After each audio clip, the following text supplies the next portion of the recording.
नमस्कार, मैं मनु पवार। राजनीति में प्रतीकों का बड़ा महत्व होता है।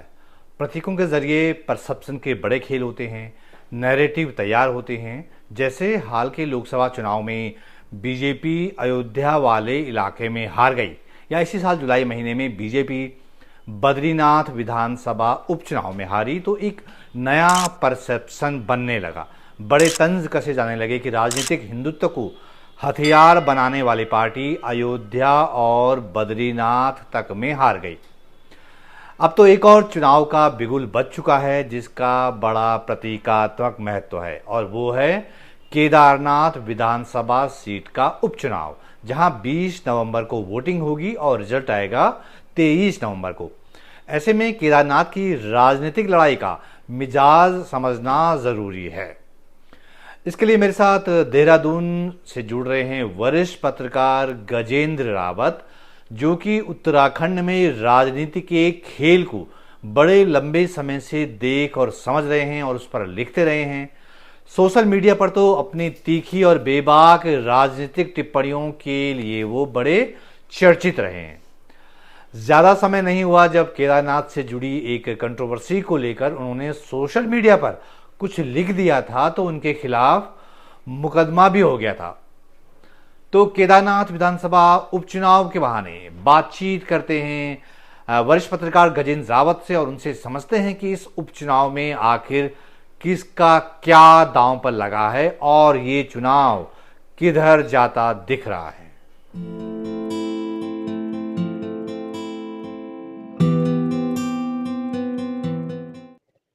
तो गजेंद्र रावत जी, बहुत स्वागत आपका और बहुत धन्यवाद, आपने समय निकाला। धन्यवाद। अयोध्या बद्रीनाथ के चुनाव के बाद अब बारी आ गई है केदारनाथ की, और केदारनाथ सिर्फ एक विधानसभा सीट नहीं है बल्कि राजनीति में इसका प्रतीकात्मक महत्व बहुत है। बीजेपी के जो सुप्रीम लीडर हैं और प्रधानमंत्री है नरेंद्र मोदी, खुद केदारनाथ के एक ब्रांड एम्बेसडर के तौर पर देखे जाते हैं। तो बीजेपी इस चुनाव को लेकर कितनी सतर्क और कितनी चौकन्ना दिख रही है आपको, राउत जी? दरअसल सबसे पहले तो वो बात मैं नहीं स्वीकार कर सकता कि मोदी जी जो है केदारनाथ के ब्रांड एम्बेसडर हो सकते हैं। ये जरूर है कि उन्होंने अपनी राजनीति को चमकाने के लिए या ध्रुवीकरण के लिए, जिसके लिए वो जाने जाते हैं, उसके लिए केदारनाथ का भी इस्तेमाल किया। और ये पहला अवसर है कि हमने केदारनाथ में एक जनसभा होते हुए देखी और वहां पर टेलीप्रॉम्प्टर लगते हुए भी देखा है। ये जो है ये दूसरा फैक्ट है। जहां तक केदारनाथ उपचुनाव का सवाल है, ये चुनाव सिर्फ एक सामान्य चुनाव नहीं रह गया है, बल्कि ये उपचुनाव पद और प्रतिष्ठा से भी जुड़ गया है। जिस प्रकार आपने कहा कि भाई अयोध्या हार गए, बद्रीनाथ हार गए, ये जो प्रकरण है अब केदारनाथ तक आ गया है, इसको लेकर भारतीय जनता पार्टी बहुत ज्यादा जो है सजग है। और उसी का जो परिणाम है वो ये है कि जितने लोग 2022 में चुनाव लड़े थे, तो कांग्रेस को छोड़कर वो सारे लोग जितने भी थे बीजेपी के अलावा भी, वो सब के सब अब भारतीय जनता पार्टी में शामिल हो गए। तो उनकी जो तैयारियों का आलम है वो इस प्रकार समझ सकते हैं कि जो पिछले 2022 के चुनाव में जो वोट पड़ा था, उसमें से 20 पॉइंट कुछ परसेंट जो है कांग्रेस को था और 36% के आसपास जो है भाजपा को था। लेकिन आज की तारीख में अगर आप इंडिपेंडेंट्स को भी जोड़ दें, जो आम आदमी पार्टी जो जितने लोग लड़े थे उन सबको जोड़ के ये सारा परसेंटेज जो है भाजपा अभी 71% वाले सब लोगों को अपने साथ जोड़ चुकी है। यानी कि 2022 में 71% वोट जिन जिन लोगों को पड़े, बीजेपी के साथ जुड़े हुए लोगों को, जो इंडिपेंडेंस में थे, वो सब भाजपा में है। साथ में कर्नल कोठियाल भी वहां पर है, जिनको अभी केदारनाथ पुनर्निर्माण का बड़ा ठेका उनको दिया गया है। आम आदमी पार्टी का मुख्यमंत्री का चेहरा वो हुआ करते थे, लेकिन अब वो भाजपा के लिए काम कर रहे हैं, उनकी पार्टी में प्रवक्ता भी बन गए हैं। दूसरा एक और नाम आपने कुलदीप रावत का भी सुना होगा। कुलदीप रावत जो 13,000 के आसपास वोट लाए थे, वो भाजपा में है। आज 4700 के करीब वोट जो सुमन तिवारी आम आदमी पार्टी से लेकर आए थे, वो भाजपा में है। एक देवेश नौटियाल है, 3000 के करीब वोट उनको लाए थे, उनको भी जो है भाजपा में शामिल कर दिया गया। भाजपा के लिए ये चुनाव करो और मरो का हो गया, और ये चुनौतियां इसलिए बढ़ गई हैं कि इनसे जो पूर्व में गलतियां हुई है, जिस प्रकार से आपको ध्यान होगा कि केदारनाथ मंदिर की दिल्ली ब्रांच खोलने का जो कुप्रयास किया गया, उसको लेकर बहुत जो है इनको मुंह की खानी पड़ी, और उसके कारण बहुत जो है वहां पर लोगों का आक्रोश देखने को मिला। दूसरा, वहां पर एक ड्राइव चलाया गया अतिक्रमण हटाने के नाम पर, और चोपता से लेके पूरे चार धाम यात्रा को लेकर आपने देखा कि जो हमारे जो पहाड़ के जो लोग छोटा छोटा रोजगार स्वरोजगार कर रहे थे, वहां बुलडोजर चला दिया गया कि भाई हाई कोर्ट का आदेश है, इसलिए वो जो है वो लोग बेरोजगार हो गए। तीसरा, जो केदारनाथ का जो वहां पर मास्टर प्लान ये लेकर आए, उस मास्टर प्लान से वहां के हक हकूकदारी, वहां के पंडे, पुरोहित, पुजारी, वहां का जो मूल निवासी है, मतलब उस आदमी का नक्शा पास नहीं हो रहा, जो हमारा पहाड़ का आदमी वहां का मूल निवासी है, और बाहर से आए हुए जो लोग हैं उनके नक्शे खटाखट वहां जो पास हो रहे हैं, उसको लेकर वहां वो एक बड़ा मुद्दा बना हुआ है। केदारनाथ में जो सोना चोरी की बातें जो थी, जो 228 किलो सोने की बातें थी, जो टाइम्स ऑफ इंडिया से लेकर बड़े बड़े अखबारों में हमने 230 किलो सोना भी पढ़ा था, वो सोने का मुद्दा आज भी वहां खड़ा है। तो गजेंद्र भाई, आप कह रहे हैं कि लगभग बीजेपी ने लगभग 71% जो वोट है वो अपनी तरफ खींच लिया है, जो आप बता रहे हैं कि फला आदमी वहां आ गया, फला आदमी वहां आ गया। लेकिन कई बार राजनीति में सीधा गणित भी नहीं चलता, जमीन पे कुछ और चलता है। तो क्या बीजेपी ये मान बैठी है कि जितने हमारे जो प्रतिद्वंदी थे, या जितना जो है मैदान हमने किसी के लिए खुला छोड़ा नहीं है, तो क्या बीजेपी इतने से आश्वस्त है इतने भर से? और दरअसल उनके पास कोई चारा नहीं बचा हुआ है। जिस प्रकार से हम्म। वहां पर अतिक्रमण के नाम पर लोग परेशान रहे, जिस प्रकार से वहां पुनर्निर्माण को लेकर आज परेशानी है, जिस प्रकार से वो सोना चोरी को लेकर जो बड़ा मामला है उसको लेकर दिक्कतें हैं, तो इन्होंने इस बात पर फोकस किया कि हर वहां पर एक एक जो पट्टी पकड़ ली, गांव के लोग पकड़ लिए, और इस प्रकार से एक माहौल बनाया जा रहा है कि भाई अब तक जितना खराब हुआ हुआ। मतलब जिस समय ये अतिक्रमण वाला ड्राइव वहां चल रहा था, तो हमने देखा कि उस दौर में ना तो वहां सैला रानी रावत गई, ना वहां आशा नौटियाल गई, ना वहां कुलदीप रावत गए, कोई भी वहां ये लोग नहीं थे, क्योंकि इन्होंने ये मान लिया कि सरकार ये सब कर रही थी, इसलिए चुप रहने में फायदा है, क्योंकि ये सारे के सारे लोग सरकार में जाकर मिल लिए। इसलिए आज चुनौतियां बढ़ी है। और जिस प्रकार से आपको ध्यान होगा, बद्रीनाथ चुनाव के दौरान भी मैंने देखा कि आपने बहुत सारे इंटरव्यूज किए, और हमने देखा कि जो बहुत सीनियर लोग थे जो आपके साथ चर्चा करते थे, वो बताते थे कि राजू भंडारी के सामने कोई नहीं टिक पाएगा। उन्होंने कहा बहुत मजबूत है, पूरी ताकत उनके साथ है, पार्टी उनके साथ है, बीजेपी का संगठन है, राजू भंडारी के पैसे उनके पास है, तमाम तरह की बातें आपके सामने लोग बोलते थे। तमाम जर्नलिस्ट को मैंने सुना है आपके सामने बोलते हुए, मतलब कोई बोलता ही नहीं था कि राजू भंडारी हार सकते हैं। लेकिन जब जनता है, जब जनता अपना निर्णय देती है, तो जनता ने वो निर्णय तब भी दिया जब पुष्कर सिंह धामी का आपने बयान सुना होगा, उन्होंने एक रैली में अपना भाषण दिया था कि यहाँ 4 इंजन लगने वाले हैं, डबल इंजन की सरकार है, वो खुद मुख्यमंत्री होकर यहाँ काम कर रहे हैं।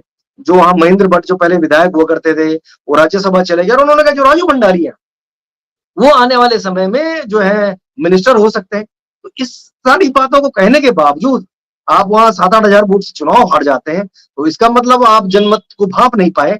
इसलिए इस समय जो तैयारियों का आलम है वहां पर चल रहा, वो इस प्रकार का है कि अभी अब पिछले 1-1.5 महीने के भीतर भारतीय जनता पार्टी की डबल इंजन सरकार ने, मुझे लगता है तकरीबन 100 करोड़ रुपए से ज्यादा के टेंडर कर दिए हैं, और टेंडर की प्रक्रिया के को आगे बढ़ाने के साथ साथ वहां पर मतलब जैसे मुख्यमंत्री की घोषणा हो रही है, तो साथ साथ पैसा भी जारी हो रहा है, तत्काल वो काम को आगे बढ़ाया जा रहा है।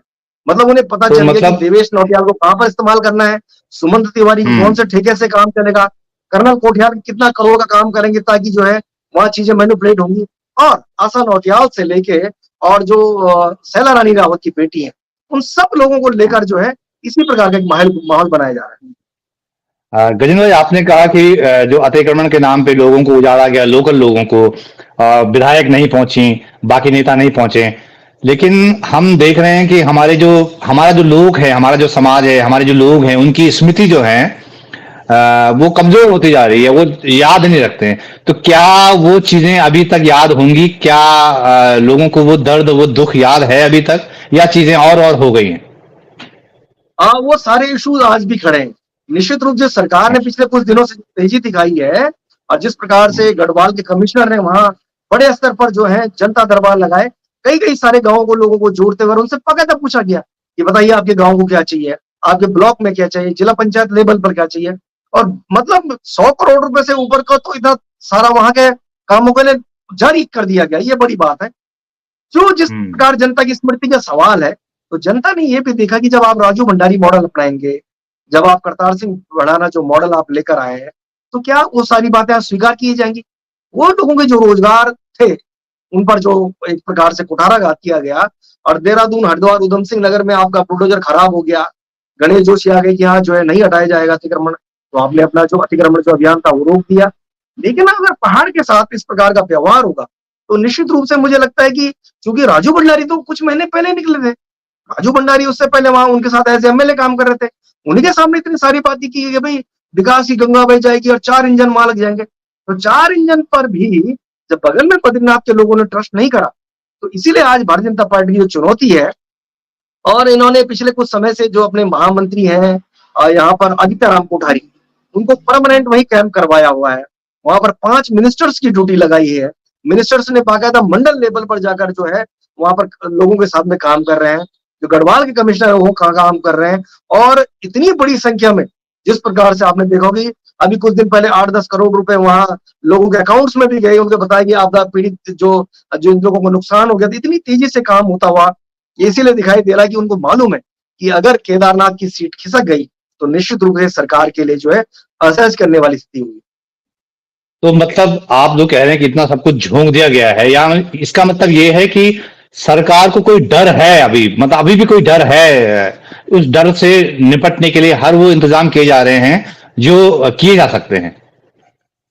मनु भाई, इस प्रदेश में, इस देश का कोई टीवी चैनल, कोई अखबार कि कहीं पर मैंने आज तक ये नहीं सुना कि बद्रीनाथ और मंगलौर के चुनाव हारने के बाद उत्तराखंड के मुख्यमंत्री ने, किसी टीवी चैनल ने, किसी अखबार ने उनका कोई बयान दिखाया हो, उनका कोई वर्जन दिखाया हो, कोई नहीं। मतलब कोई पूछने वाला भी नहीं है। जब आज हम कह रहे हैं कि भाई केदारनाथ को लेकर चर्चा हो रही है, पूरे देहरादून में जो है, हरियाणा में लगातार तीसरी बार सरकार आने को लेकर बहुत बड़े बड़े होर्डिंग लगे हैं। आप बिस्मिल्लाह पुल पे जाएंगे तो आपको लगेगा ही नहीं आप देहरादून में हरियाणा पहुंच गए हैं। ऐसा लग रहा है कि यही की जो है सरकार बन गई है। इतना जबरदस्त यहाँ माहौल है। तो अगर आज की तारीख में, जिस दौर में मीडिया के ऊपर बड़े गंभीर सवाल है, कोई भी मीडिया हाउस ऐसा नहीं बचा जिसने पुष्कर सिंह धामी से पूछा हो कि भाई अगर आप बद्रीनाथ और मंगलौर हारे तो इसके कोई एक आध कारण तो बता दीजिए, कुछ तो बता दीजिए। और उसके बाद इन्होंने कहा कि हम इसकी कमेटी बना रहे हैं, तमाम चीजें कर रहे हैं। तो जहां तक आपका डर का जो सवाल है, अगर डर नहीं होता तो निश्चित रूप से जो तेजी दिखाई दे रही है ये ना होती। और आज भी जो बड़े गंभीर सवाल केदारनाथ में है, वो सबसे बड़ा ये कि एक तरफ तो अजेंद्र अजय वहां खुद ही जो है टिकट मांग रहे हैं, कर्नल कोठियाल टिकट मांग रहे हैं। और उत्तराखंड के लोगों को अच्छी तरह याद है कि कर्नल कोठियाल जब 2013 से लेकर लगातार वहां पुनर्निर्माण और केदारनाथ में काम कर रहे थे, तो अजेंद्र अजय रोज प्रेस कॉन्फ्रेंस करते थे। वो कहते थे इस कर्नल कोठियाल ने सारे घोटाले कर दिए, सारा पैसा खा दिया, लूट खा लिया। इस प्रकार की बातें अखबारों में बड़ी छपी हुई है। अभी भी अगर आप गूगल करके जाएंगे तो दिखाई देगा कि किस प्रकार का द्वंद्व चल रहा है। लेकिन अब चूंकि सब लोग एक ही पार्टी में शामिल हो गए, आप सुमंत तिवारी का और इन्हीं का झगड़ा अगर उठा के देख लेंगे, शैला रानी रावत का, इन लोगों ने एक दूसरे के खिलाफ कितने गंभीर आरोप लगाए। आशा नौटियाल से आप पूछ लीजिए कि जब आप चुनाव मैदान में जाती थी तो आप शैला रानी रावत के लिए क्या बोलती थी, आप सुमंत के लिए क्या बोलती थी, आप देवेश नौटियाल के लिए आपकी क्या बातें थी, ये सब सामने। ये वो तमाम इश्यूज हैं कि वहां जो केदारनाथ के जो लोग हैं वो इस बात को भी नोटिस कर रहे होंगे कि जो लोग कल तक एक दूसरे पर भ्रष्टाचार के आरोप लगा रहे थे वो एक मंच पर कैसे खड़े हो गए। और अगर एक मंच पर आप अपने स्वार्थों के लिए हुए, अगर ये भी लग रहा है कि बहुत बड़े स्तर पर वहां काम बांट दिए गए हैं, सिंचाई विभाग के ठेके हो रहे हैं, लोक निर्माण विभाग के हो रहे हैं, पुलों के लगातार जो है प्रक्रियाएं बहुत तेजी से आगे बढ़ाने की बात हो रही है, और बड़ी संख्या में आपदा राहत मद से भी बहुत बड़ी संख्या में वहां जो है बजट एलोकेट किया गया। ये सब कुछ दर्शाता है कि ये चुनाव सिर्फ और सिर्फ चुनाव जीतने का नहीं है। मैंने कहा नहीं, पद और प्रतिष्ठा दोनों से जुड़ा हुआ है। अगर इस बार भी कुछ बद्रीनाथ या मंगलौर जैसी कोई स्थिति हो गई तो निश्चित रूप से सरकार के लिए, बीजेपी के संगठन के लिए, ये अपने आप में मुझे लगता नहीं कि वहां दिल्ली जाकर जब कभी है और दोबारा मोदी के दरबार में फोटो खींचने का किसी को जो है अवसर मिल सकता है। गजेंद्र भाई, आपने मंगलौर का जिक्र किया और बद्रीनाथ का जिक्र किया, तो करीब 3-4 महीने गुजर चुके हैं उस चुनाव से। उसका ताप अभी बचा हुआ है, या तब से गंगा, अलकनंदा और मंदाकिनी में बहुत पानी बह चुका है, या अभी उस इम्पैक्ट है उस चुनाव नतीजे का?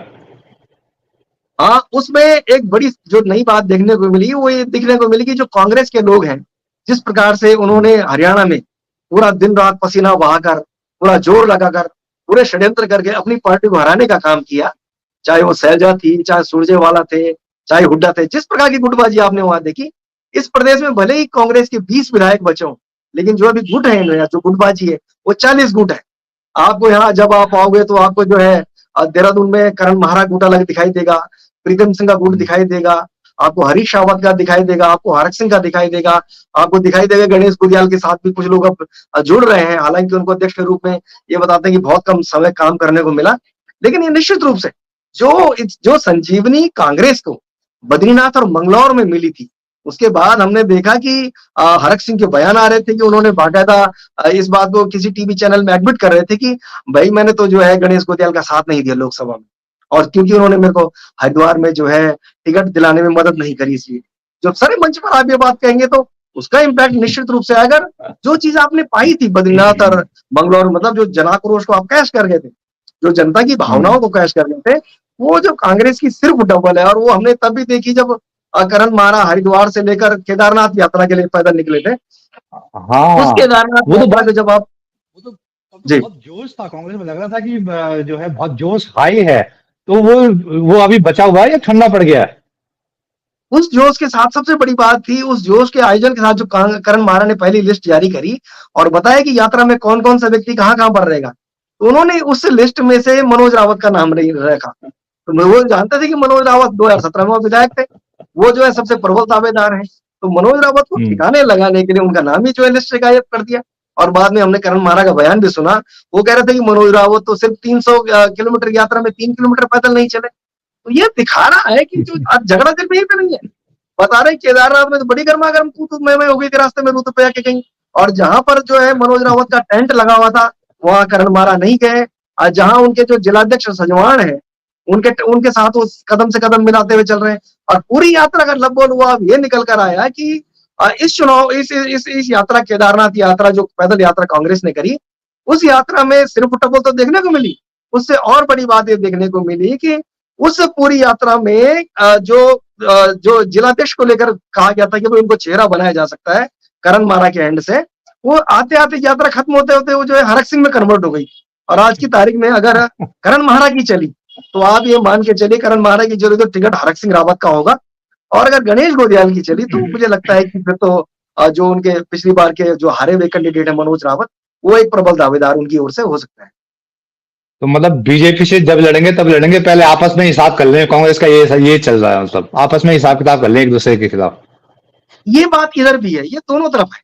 ये इस प्रकार का अच्छा, जो उधर भी है। प्रकरण है ये इसलिए भी है क्योंकि हाँ। भारतीय जनता पार्टी की जो सैला रानी रावत की मौत हुई, तो इन बीजेपी के लोगों ने या कांग्रेस जितने भी लोग हैं इन्होंने ये एक मृतक आश्रित व्यवस्था इस प्रदेश में दी है, जो बेहद घातक है।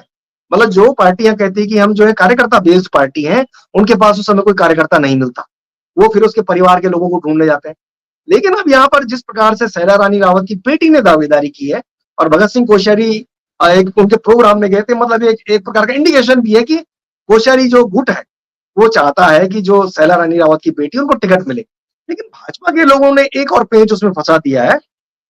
उनका कहना था कि अभी तक हमारे जितने विधायक मरे, वो चाहे महिला मरी पुरुष मरा, प्रकाश पंत मरे तो उनकी पत्नी को दिया। इसी प्रकार से जो ये बागेश्वर वाला चुनाव आपने देखा, चंदन राम दास की मौत हुई तो उनकी जो पत्नी थी, थराली के विधायक मरे तो उनकी पत्नी को दिया। उनका कहना है कि अभी तक तो सिर्फ पति पत्नी का मामला चल रहा है पार्टी में, परिवारवाद का जो लेवल है बीजेपी में पति पत्नी तक है। लेकिन चूंकि ये बेटी दावेदारी कर रही है, इसलिए ये इसमें एक नया पेज जोड़ा गया है कि हम बेटी को टिकट नहीं दे सकते।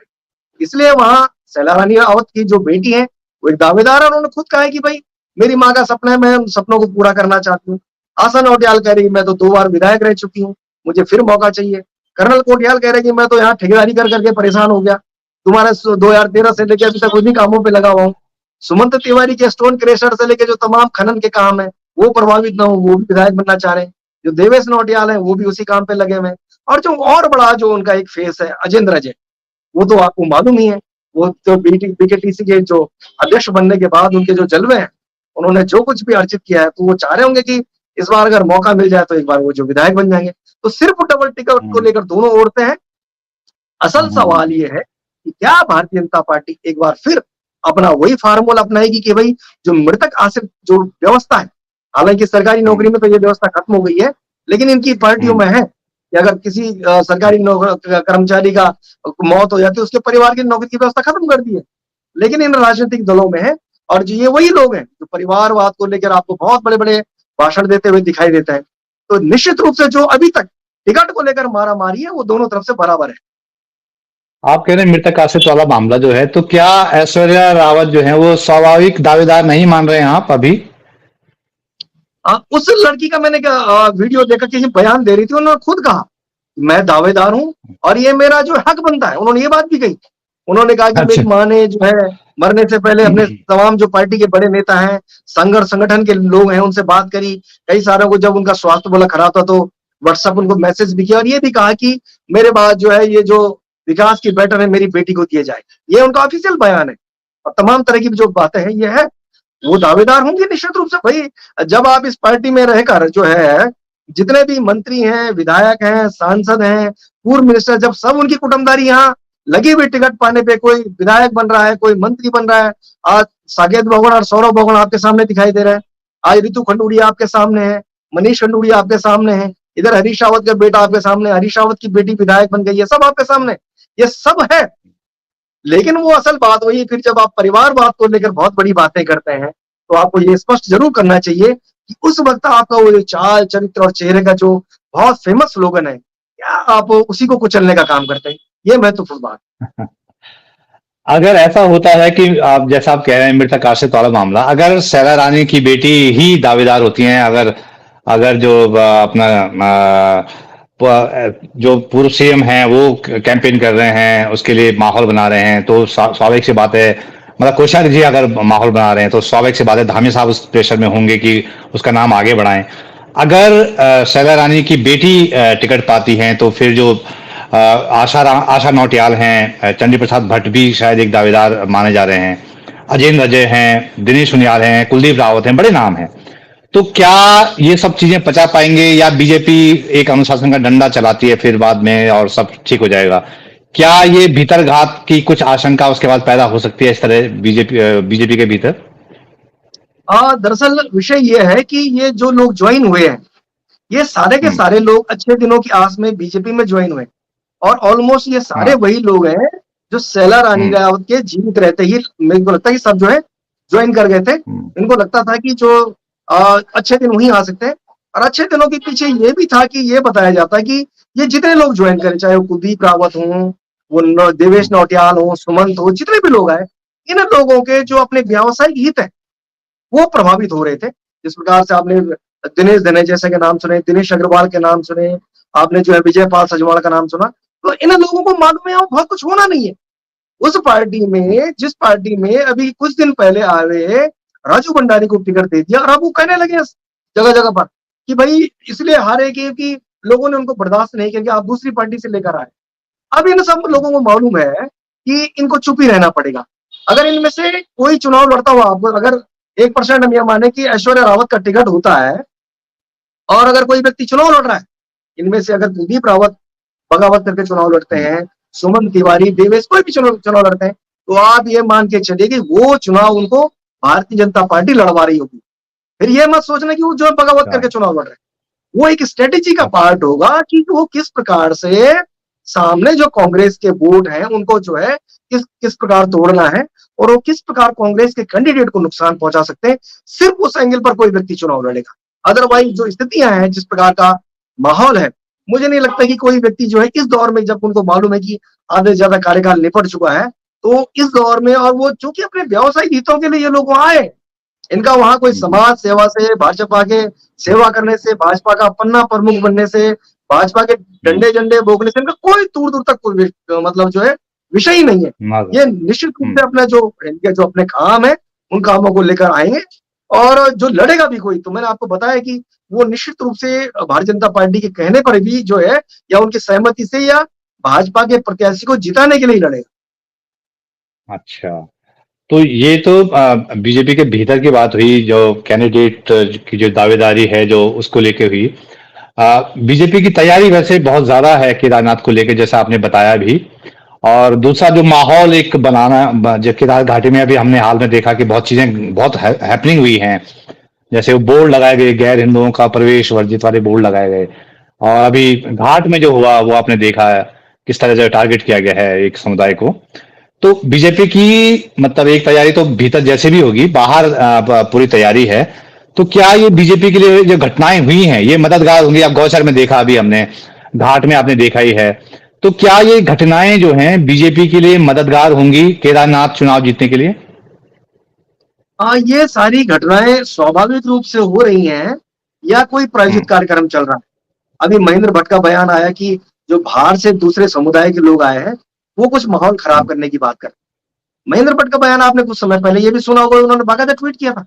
उन्होंने कहा अब तो हम्म। मैं जब दाढ़ी बनवाने जाता हूँ, बाल कटवाने जाता हूँ, तो मैं देखता हूँ कि कौन से धर्म के लोग हैं और मुझे बड़ा डर लगता है जब तक मैं घर नहीं पहुंचता हूँ। ये उनके अपने अपना ऑफिशियल बयान है, उन्होंने जो कहा है। तो ये जो घटनाएं हम्म। हो रही है, ये डेमोग्राफी वाली, थूक वाली, फलाने वाली, जो सब कहा जा रहा है, इन सब से तात्कालिक रूप से तो आपको फायदा हो सकता है, लेकिन इसके जो रेफरकेशंस है वो समाज के लिए बेहद घातक होंगे, इनकी पार्टी के लिए बेहद घातक होंगे, दूसरी और सभी के लिए खराब होंगे। हो सकता है कि तात्कालिक रूप से आप माहौल बनाने के लिए कुछ ऐसा कर रहे हो कि आपको लगता है पूरे देश में उसी प्रकार की बातें चल रही है और जो तमाम बड़े-बड़े जो जुलूस और प्रदर्शन जो सब वातावरण है, ये अपने आप में मेरा मानना है, ये जो प्रशासनिक फेल्योर मैं इसको मानता हूँ। अगर किसी प्रदेश में इस प्रकार की घटनाएं हो रही है, इस प्रकार की नारेबाजी हो रही है, ये सब हो रहा है, अगर किसी के भीतर कानून का डर नहीं बचा हुआ, इसका मतलब कानून का डर तो आपके अंदर नहीं है। आप किसी की चाय में थूक रहे हैं, किसी के खाने में थूक रहे हैं, जो भी कर रहे हैं आप, जितनी प्रकार की लव जिहाद, लैंड जिहाद की, डेमोग्राफी की जो भी बातें आ रही है, आदि तो मुझे इसलिए प्रायोजित लगती है मनु भाई, क्योंकि 2011 के बाद से अभी तक तो सेंसस हुआ नहीं, मतगणना जनगणना हुई हाँ नहीं। जनगणना। तो जब जनगणना नहीं हुई तो ये कौन से आंकड़े इनके पास हैं कि किस धर्म के लोग कहाँ बढ़ गए, कौन सी जाति के कहाँ बढ़ गए, कौन थूकने वाले बढ़ गए, कौन जो है वहां पर नहाने वाले बढ़ गए, किस प्रकार के आंकड़े हैं? तो इसलिए ये प्रायोजित लगता है कि जब आपके पास ऑफिशियल आंकड़े नहीं है तो आप डेमोग्राफी चेंज की बात कहां से कर रहे हैं? तो हो सकता है कि तात्कालिक रूप से आपको कुछ फायदा हो जाए, लेकिन भारतीय जनता पार्टी को इस बात का जरूर ध्यान रखना चाहिए कि जिस प्रकार से मंगलौर में इतनी ताकत झोंकने के बावजूद, इतना पैसा झोंकने के बावजूद और बद्रीनाथ में इतनी सारी बातें कहने के बाद, इतनी घोषणाएं, मुख्यमंत्री की घोषणाएं, उनके पन्ना प्रमुख वहां चुनाव में लगे हुए हैं, राजू भंडारी की टीम लगी हुई, पैसा बहा दिया गया पानी की तरह, उसके बावजूद वहां की जनता ने नकार दिया। अगर आप जन भावनाओं को नहीं समझ पा रहे हैं, आज भी अगर आप ये नहीं समझ पा रहे हैं कि केदारनाथ में जब यात्रा ही चल रही थी, उस यात्रा के चलने के दौरान इस प्रकार का बयान आया कि भाई रामनगर से यात्रा चलाई जा सकती है, आपने बीच उसमें ये बातें कह दी और उसके बाद बड़ा दुष्परिणाम उसका देखने को मिला। आपने जो है अखबार में हमने खबर पढ़ी है कि 22-23 लाख लोग जो है नीम करोली आश्रम पहुंच गए। ये भी खबरें आई कि ऋषिकेश में जो है रजिस्ट्रेशन के नाम पर जो है लोगों को आगे नहीं बढ़ने दिया जा रहा। वहां के जो जो दुकानदार थे जिन्होंने लीज पे होटल लिया था, रेस्टोरेंट ढाबे लिए हुए थे, वो इंतजार करते रह गए और तीर्थ यात्री वहां नहीं पहुंचा। एक बड़ी संख्या में कितना बड़ा स्पैन बीच में छूट गया कि उसको बोल दिया गाड़ी वालों की आप अगले 50 किलोमीटर तक कहीं गाड़ी नहीं रोकेंगे। तो अब वो नहीं रोकेगा तो जिस व्यक्ति ने बीच में होटल बुक कर रखा, जिसने वहां ठहरना था, उसका तो बट्टा बैठा दिया आपने। वो जो एक माहौल खराब हुआ है, वो जिस कारण भी हुआ है, किसी अधिकारी के कारण हुआ है, किसी टेम्पल कमेटी के कारण हुआ है, किसी एसडीएम के डीएम किसी कारण हुआ है, निश्चित रूप से उसका नुकसान है और उससे जो हमारा जो ये देवभूमि है वहां एक गलत मैसेज भी गया है। और जिस जिस विषय को लेकर कभी बहुत कम चर्चाएं होती थी कि भाई इस प्रदेश में 2 मंडल है, गढ़वाल मंडल है, एक कुमाऊं मंडल है, इस प्रकार की बातें बहुत पहले से चलती थी। आपको ध्यान होगा कि गैर सैन्य कमिश्नरी के नाम पर त्रिवेंद्र सिंह रावत की कुर्सी चली गई। जब यह हुआ कि अल्मोड़ा को उन्होंने जो है चमोली से जोड़ने का बात किया तो उन्होंने कहा नहीं साहब, हमारी जो अल्मोड़ा की संस्कृति वो यहाँ से मैच नहीं करती है। तो जब आपकी संस्कृति वहां इतनी नजदीक मैच नहीं कर रही, तो चार धाम यात्रा में जो चीजें घटित हुई, यात्रा जिस प्रकार से बाधित हुई, जो वहां के जो होटल, रेस्टोरेंट, ढाबे वाले जो लोग थे, जो पंडित पुरोहित थे, जो हमारा छाता बेचने वाला, प्रसाद बेचने वाला, जो टेंट लगाने वाला, जितने भी लोग थे जिन्होंने स्वरोजगार करके अपने कुछ ना कुछ इंतजाम करा हुआ है और उनकी तो पूरा जो घर ही उससे चलता है। लोगों की रोटी पेटी के जो रिश्ते उसी से जुड़े हुए हैं। आदमी इंतजार करता है कि यार मैं राशन खरीद लेता हूँ अपनी बेटी की शादी का और जब यात्रा चलेगी मेरा रोजगार चलेगा तो दिया जाएगा। ये फैक्ट है। तो इंसान इंतजार करता है कि भाई अपने बेटे की फीस वो अगले साल इसलिए भर पाएगा, यात्रा चलेगी तो मैं मेरा बेटा भी जो है वो एमबीए कर लेगा, कोई ग्रेजुएशन कर लेगा। अब अगर उसकी यात्रा ही नहीं चलेगी, उसका रोजगार आपने जो है आपके प्रशासनिक फेलियर से खराब हुआ है, तो वो सवाल अभी वहां है। केदारनाथ की जो दिल्ली ब्रांच, आप तो वही दिल्ली में है, आप अभी वो बोर्ड हटा नहीं हटा, भगवान जाने। एक बहुत बड़ा सा होर्डिंग वहां लगा था कि लिखा था कि केदारनाथ धाम बुराड़ी ब्रांच, इतनी दूर पर एरो वहां बना रखा था। अब वो बोर्ड भी हटा नहीं है, वो लोग क्या करें? नहीं वो बन रहा है, चारों धाम बन रहे हैं, सिर्फ केदारनाथ नहीं बन रहा, चारों धाम बन रहे हैं। ताकि यहीं जो है धंधा चलाया जाए, यहीं चमकाया जाए, वो सब हो रहा है अभी भी।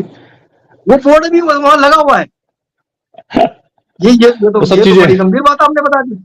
और अब अगर इस बीच में कोई वहां जाके वहां अगर फोटोग्राफी करके ले आएगा कि भैया इतनी छिछालेदार हो गए, आपने दिल्ली ब्रांच खोल दी, वहां पर जो है दूसरा ये भी उन पे आरोप लगे कि आप केदारनाथ जी से कोई सिला वहां लेकर चले गए।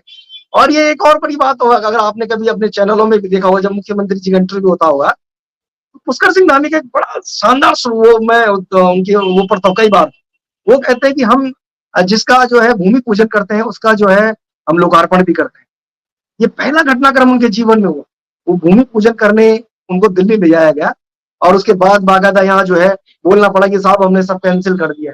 अगर अभी भी वहाँ 4 धाम बन रहे हैं और केदारनाथ की ब्रांच वहाँ खुल रही है, तो निश्चित रूप से ये तो अपने आप में बड़ी समस्या है। फिर तो ये इतना मतलब यहाँ पर इतना सब शोर शराबा होने के बाद कभी उन्होंने जो है QR कोड एक जारी करवाया हुआ जो ट्रस्ट था, फिर उन्होंने ऑफिशियल घोषणा करी कि भाई हम नहीं बना रहे हैं।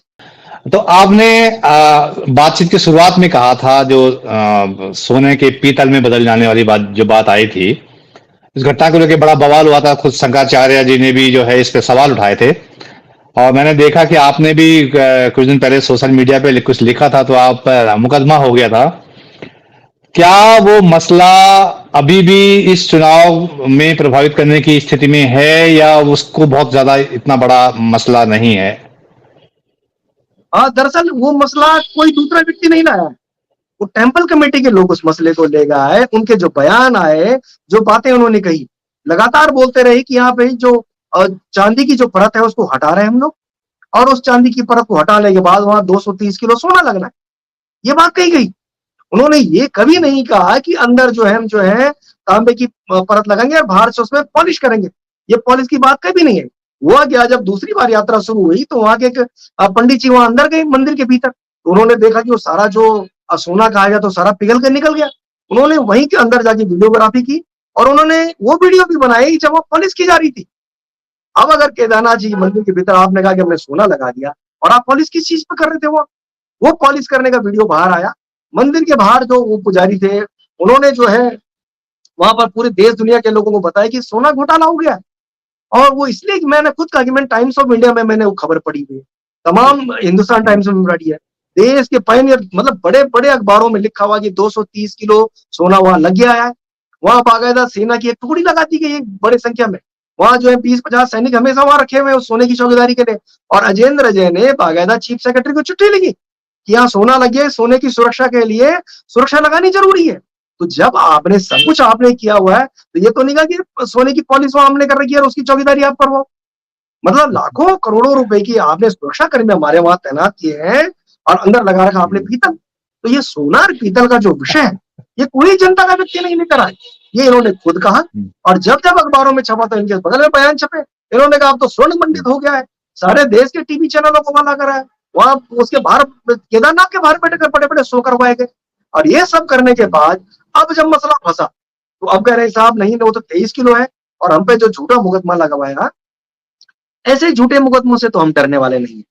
और हम सौभाग्यशाली हैं, हम इस देवभूमि के रहने वाले हैं और बाबा केदारनाथ की सेवा के लिए और उसके जो प्रतिष्ठा को रक्षा के लिए ऐसे 100 मुकदमे हो जाए, हम तो अपनी जान गंवाने के लिए तैयार है इसके लिए। हम ऐसे सामान्य लोग नहीं है कि किसी के पीछे विज्ञप्ति छाप पत्रकारिता कर रहे हो या कहीं विज्ञापनों के कागज लेकर इनके पीछे जाए कि नहीं साहब आप दोगे तो तब जाके हम जिंदा रहेंगे।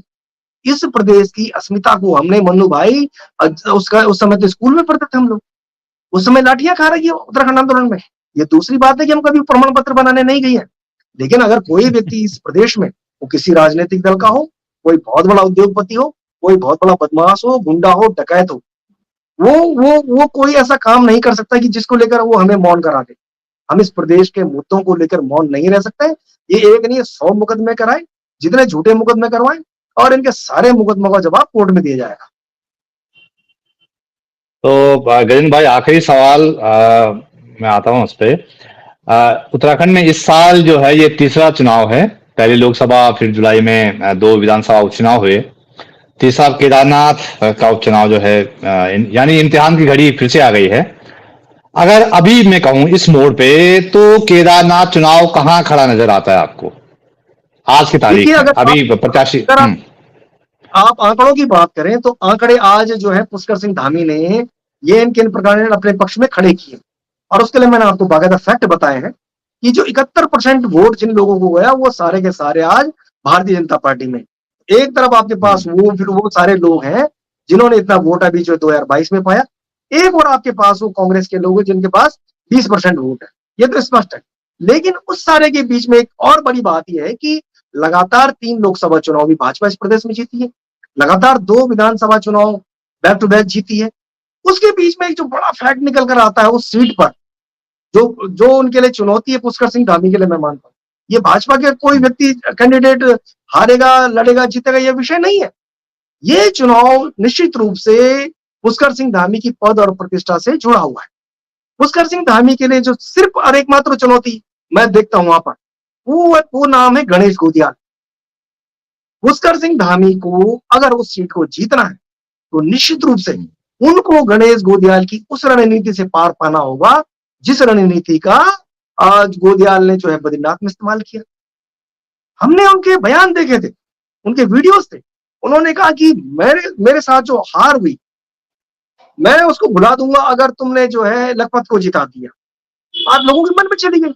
लोगों ने कहा ये व्यक्ति जो चुनाव हारने के बावजूद दिन रात उन्हीं के बीच में घूम रहा है, उनके सुख दुख में खड़ा है, उनके मरने बचने में जा रहा है, उनके साथ कोई घटना हो रही है तो आपको हर दिन दिखाई दे रहा होगा वो व्यक्ति। तो उन लोगों को के मन में वो गणेश गोदियाल का फैक्टर गया और गोदियाल ने वहां पर जिस प्रकार से प्रेजेंट किया बातों को, उन्होंने कहा कि चुनाव के बीच में ही जो है मेरे पास जो है इनकम टैक्स के नोटिस आए, एक तरफा मेरे खिलाफ फैसले कर लिए गए, तमाम जो जांच एजेंसियां मेरे घर पे पहुंच गई।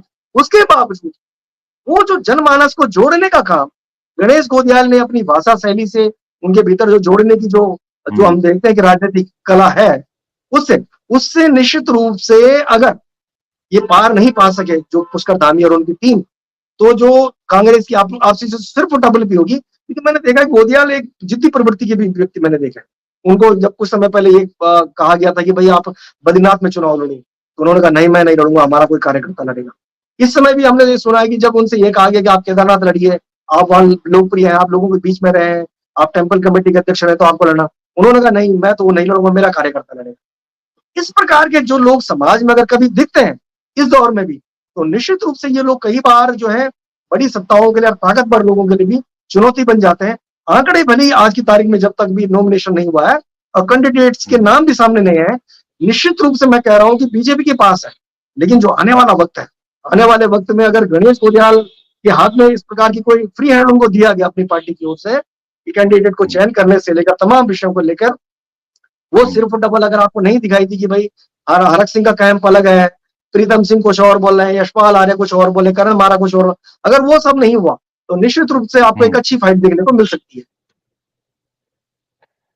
तो गजेंद्र भाई, आपने केदारनाथ सीट के उपचुनाव के बहाने उत्तराखंड की राजनीति का जो पूरा गुणागणित समझा दिया, और चुनाव जैसे जैसे आकार लेता रहेगा आपके साथ बीच बीच में बात करते रहेंगे। और इतना समय आपने निकाला, बहुत बहुत धन्यवाद गजेंद्र रावत जी देहरादून से, बहुत बहुत शुक्रिया आपका, बहुत धन्यवाद। Thank you.